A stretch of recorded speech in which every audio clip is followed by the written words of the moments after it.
విశాఖపట్నం జిల్లా పెద్దగంట్యాడ మండలంలో అప్పికొండ ఉంది. ఇక్కడ ప్రసిద్ధి చెందిన 11వ శతాబ్దపు సోమేశ్వర ఆలయం ఉంది. సోమేశ్వర ఆలయం చాలా ప్రాచుర్యం పొందింది.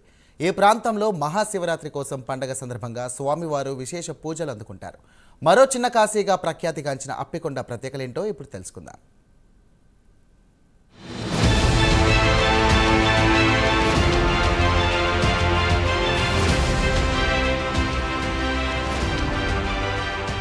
పురాతన శైవ క్షేత్రాల్లో ఒకటైన అప్పికొండ సోమేశ్వర ఆలయానికి దశాబ్దాల చరిత్ర ఉంది.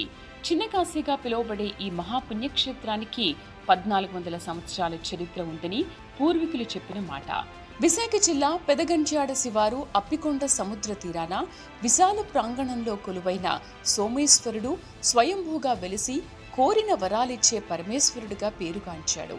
కపిల మహర్షి తపస్సుకి మెచ్చి ఇక్కడ 100 లింగాలు వెలసాయన్నది చరిత్ర చెబుతోంది.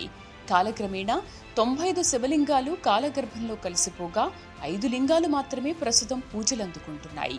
ఈ మహాశివాలయంలో అడుగడుగున శిలా సంపద భక్తుల మనసు దోచుకుంటుంది. రాతి కట్టడాలు చూడ్డానికి 2 కళ్ళు చాలవు.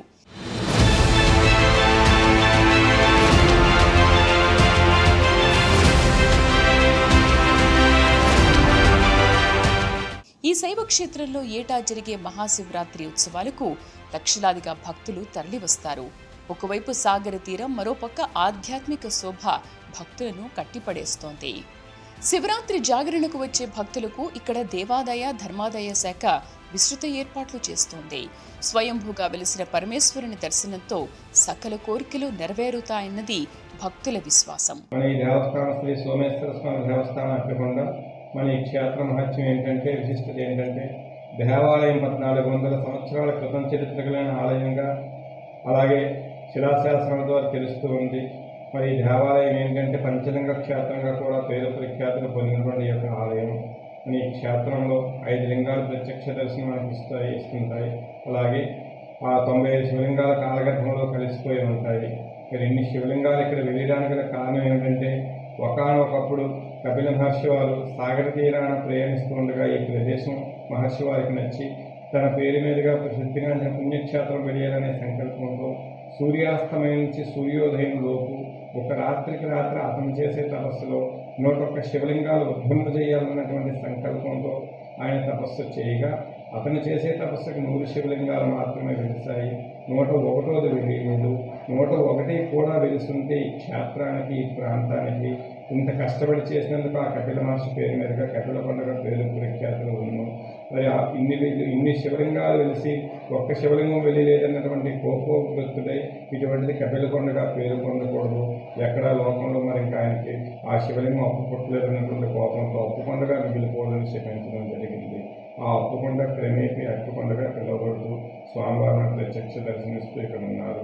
అయితే ఈ 95 శివలింగాలు కాలగర్భంలో కలిసిపోయాయి. 5 శివలింగాలు మనకి దర్శనమిస్తాయి. ఒక శివలింగం ఏదో ఆనాటి కాలంలో అన్నవారి కార్యంలో ఏదో ఆ శివలింగం అనేది విరిగిపోయి విచ్ఛిన్నం అయిపోయి ఉంది.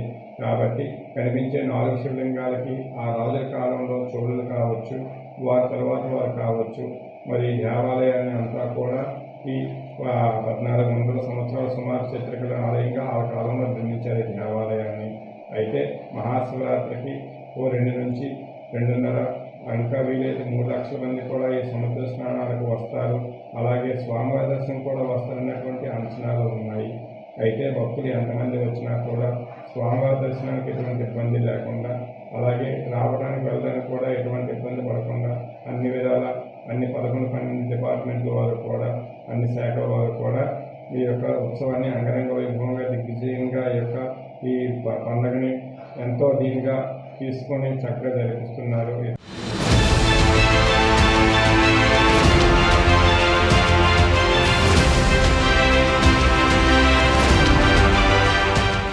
ఒకవైపు సాగర తీరం, మరోవైపు సోమేశ్వర శిఖర సోయగం భక్తులను ఆకట్టుకుంటుంది.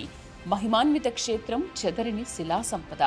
సోమేశ్వర ఆలయానికి దశాబ్దాల చరిత్ర ఉంది. అది పురాతనమైన శైవ క్షేత్రం. ఇది మరో చిన్న కాశీగా ప్రఖ్యాతిగాంచింది. ఇక మహాశివరాత్రి జాతరకు అప్పికొండ సోమేశ్వర ఆలయం ముస్తాబైంది. భక్తులకు ఎలాంటి ఇబ్బందులు కలగకుండా అన్ని ఏర్పాట్లు చేశారు.